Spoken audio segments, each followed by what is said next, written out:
The Dallas Cowboys just dropped a money bag so heavy it could sink a ship straight on the Cleveland Browns for Shedeur Sanders. This is pretty much serious, and I want to talk about it. Let's talk about Shedeur Sanders and some of the trade rumors that's been going around. I mean, Billy Halian is one of the columnists who are writing these things up, and it's been going on since Shedeur was traded himself. If you notice, the Browns traded for a pick to get Shedeur. Yes, you heard that right. Jerry Jones is out here acting like the N.F.L. is his own personal auction house, throwing millions around like he's at Sotheby's bidding on some one-of-a-kind masterpiece. Did the Browns even blink before taking that call? Did Shadow's agent nearly faint from excitement? Or is this just another one of those wild Cowboys moves that starts like a blockbuster trailer but ends up flopping harder than a bad summer movie? I also can't blame anybody who says, I don't necessarily trust this coaching staff to develop a quarterback or to evaluate the quarterback position. They've made some really oddball decisions at this position over the last several years, and I don't blame anybody for questioning, do these guys actually know what they're doing? This whole deal feels less like football and more like a primetime reality show. Who Wants to Buy a Quarterback? Starring none other than Jerry Jones himself. Picture it. Jerry, the silver-haired billionaire, pacing across a stage with a mic in one hand and that Cowboys checkbook in the other, tossing out offers like he's collecting rare diamonds. More of the subtle things we're noticing. A lot of franchises, yes, although they were part of the collusion, I don't think the collusion told them they can't then go and either sign for Shedeur or trade for Shedeur Sanders, meaning that the logics and optics that are being used is more of, okay, we did our part, we didn't draft him in the first, second, third, fourth, or whatever, but there was no stipulations in the collusion contracts where we can't pick him up. So a lot of trade offers been made to get Shedeur Sanders in the last 3 months. I'm talking about a lot of trades offers, that is. And the Cleveland Browns have been the organization that's been denying. And right now, the crown jewel he's obsessed with is Shedeur Sanders. The Browns thought they'd hit the jackpot when they got him. Swagger? Check. Calm under pressure? Double check. That effortless magic that turns broken plays into viral gold? You already know. In Cleveland, that was like opening a 5-star steakhouse in the middle of an empty parking lot. It didn't make sense, but everyone lined up for a taste. The city had been starving for a spark, and Shedeur gave them the full buffet. Let's be honest, without him, the Browns would be back to their old habits, lost, inconsistent, and praying for a miracle that never comes. That's not hate, that's just Cleveland history talking. For decades, quarterbacks have come and gone through there faster than new Netflix shows. None of them could stick. But Shedeur, he's built different. I don't either. Like, what kind of long jump Carl Lewis leap are we making here? They traded up to wreck his career. That's how diabolical the Browns are. They traded up so that they could say, screw the Sanders family. We're going to show him. We're going to run a ball into the ground. What he's very clearly saying for anybody with a lick of common sense is when they left the building Friday night, they didn't think he was going to be there in the 5th round. They had already had their quarterback. Of course they weren't still going to consider taking another quarterback when he kept falling and kept falling and kept falling on Saturday, regardless of whose decision it was to move up to get him. As an organization, they made the decision to move up to get him, not because they're trying to tank this poor kid's career, because they have a job. He's the kind of quarterback who walks into the locker room and suddenly even the Gatorade tastes better. So of course, here comes Dallas, charging in with their big cowboy boots, shouting to the world that they're ready to drop a check bigger than the state of Texas itself. Why spend years grooming a quarterback when you can just throw cash at one like you're on a shopping spree in the NFL's luxury mall? Classic Cowboys energy. Let's be real. This is peak Dallas Cowboys behavior. This franchise has never met a shiny object it didn't want to buy. Jerry Jones probably wakes up every morning, stares in the mirror, and asks himself, how many millions can I spend today just because it looks good? And when Shedeur Sanders lights up the field, it's like shaking a bag of keys in front of a toddler. Jerry just can't resist the sparkle. But here's the wild part. The Cowboys aren't even desperate for a quarterback. They've already got Dak Prescott, the human version of a Toyota Camry. Steady, dependable, gets the job done, and even looks decent after a good polish. But I'm going to answer this question by saying Shedeur Sanders. And I'm going to tell you why. I think he's being set up to fail. That's right, I'm going to say it. Okay. Here we are on national television, right? There's been 11 practices, if I remember correctly. He's been starting against he's been playing against the third unit. He's fourth on the depth chart. And then suddenly you throw him into the start lineup, and he hasn't had any reps with the first team at all. Think about that. So you're just gonna throw him to the wolves like that, huh? I mean, you know, if he had first team snaps in practice, I don't say that. But let's be honest, no one's writing country songs about Dak Prescott's highlight reel. Meanwhile, over in Cleveland, the Browns are clutching Shedeur like overprotective parents, guarding the golden child they prayed for. After years of quarterback chaos and heartbreak, they finally have someone who makes fans hold their heads high again instead of ducking under paper bags. And now the Cowboys are flashing cash and draft picks like they're trying to buy out the entire candy store. Cleveland fans have been waiting their whole lives for a quarterback they can actually believe in. Selling Shedeur Sanders now would be like finding water in the desert and then dumping it out just to keep the bottle. It's madness. But of course, here come the Dallas Cowboys, the undisputed kings of chaos, tossing Shedeur right into the center of the spotlight like a spark on dry grass. The thing I would say is that they're desperate. They're very desperate. Like the entire organization is desperate. And if you really think they're going back to the coaches' offices and all getting around the table after sessions and being like, guys, Shedeur is. You can already picture the headlines exploding across sports networks. Quarterback controversy, locker room divide, Dak versus Shedeur. The debates would be endless, the hot takes nonstop, and the media circus absolutely out of control.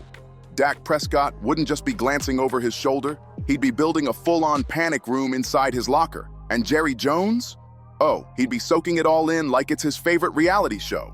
You can just see him now, parading Shedeur Sanders around AT&T Stadium like he's the second coming of Troy Aikman, smiling wide, soaking in the cameras, loving every single flash. But let's keep it real.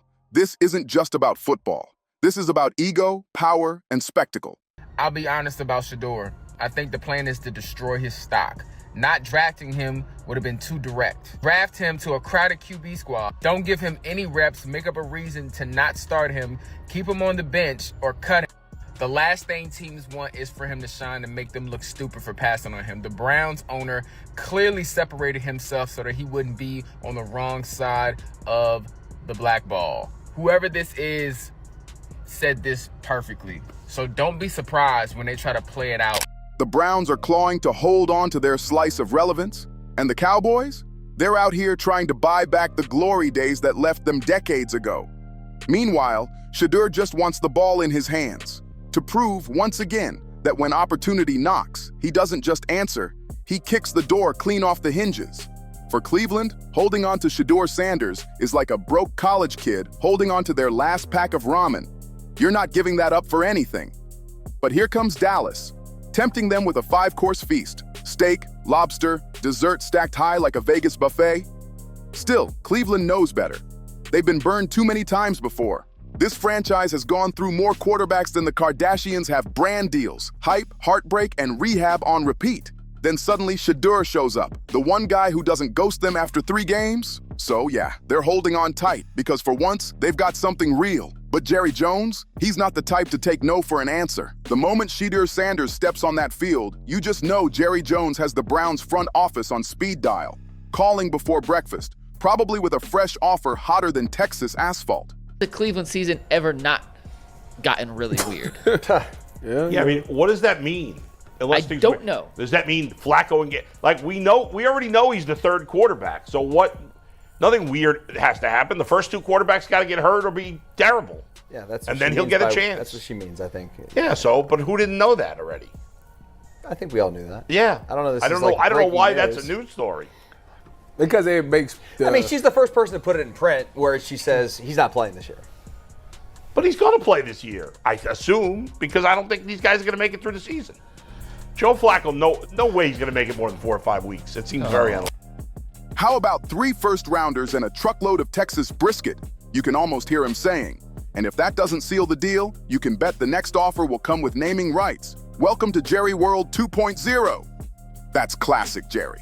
Flashy, relentless, and always performing like the spotlight was made just for him. Meanwhile, poor Dak Prescott is sitting there like a kid watching his parents bring home a brand new puppy, smiling on the outside, but dying a little inside because he knows exactly who's about to steal all the attention. At first, Dak's got that polite grin, but deep down, he can feel it coming. The shift, the spotlight, the noise. Prescott's career has been a straight-up roller coaster, thrilling 1 minute, stomach-turning the next, and Cowboys fans, they've been strapped in the whole time wondering if they picked the wrong ride. Now, with Shedeur lurking in the background, that safety harness is about to snap clean off. And don't even pretend Cowboys fans wouldn't flip on Dak the second Shedeur hits the turf. Shedeur got on the field. You're watching the game, Chad. There's a lot of Shedeur Sanders fans. What did you think of his first outing? Listen, all the talk and the narratives and the storylines and whatever you want to say, sooner or later that ball's about to snap. And that young man we watched at Colorado, who's one of the best football players in the nation, is now looking like one of the best football players in the nation at another level. That's what it was. I knew the collusion and all the stuff, like I said, you want to go through. You saw what Shedeur Sanders was capable of.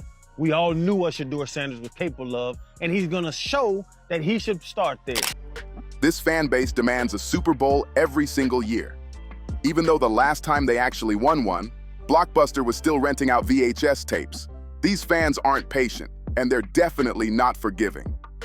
The moment Shedeur Sanders throws one perfect spiral, AT&T Stadium would erupt like it's the 4th of July, crowds chanting, "We want Shedeur!" even if Dak just went 20 for 20 with 3 touchdowns. That's just Dallas energy. Flash over facts, hype over history.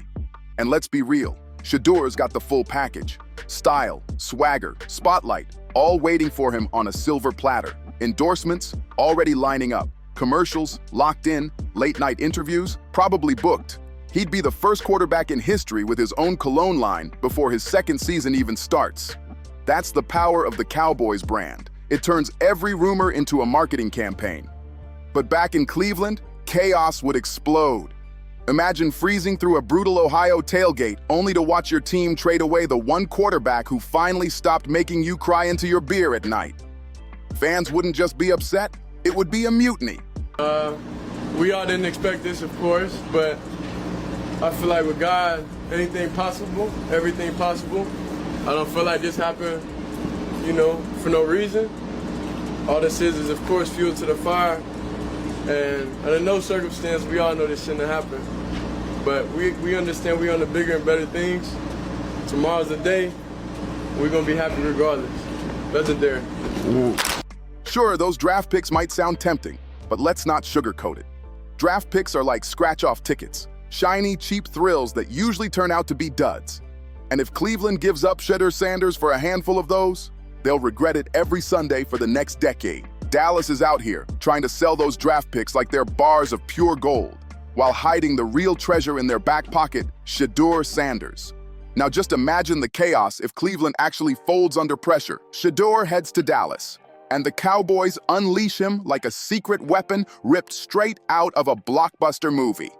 ESPN, FOX, every sports network in existence would lose their minds, tracking his every move. Every touchdown, every pregame outfit, even how he ties his shoelaces would become breaking news. The hype would go nuclear. But then what? The Cowboys would be left trying to figure out what to do with Dak Prescott, reduced to a backup storyline while the cameras stay glued to Shedeur. The fans would get their fix of drama, but when the shine wears off, they'd be back to drowning in disappointment all over again. And Jerry Jones? He'd already be peeking over the horizon, hunting for his next shiny toy to throw money at.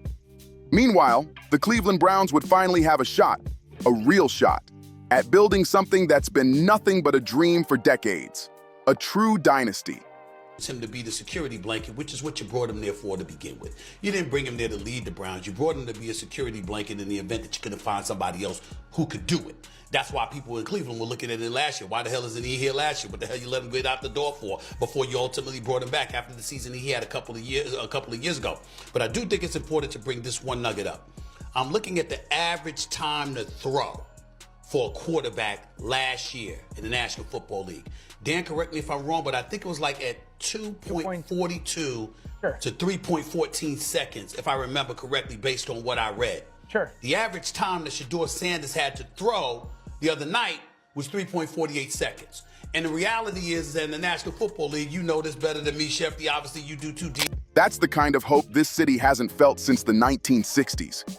They've got the talent, they've got the fan base, and with Shedeur under center, they'd finally have that missing heartbeat. They just need to hold on tight and not fumble it away. But let's keep it 100. This is Cleveland we're talking about. If there's one thing this franchise does better than break their fans' hearts, it's self-sabotage. The Browns could have the winning lottery numbers scribbled on a napkin and still find a way to misplace the ticket.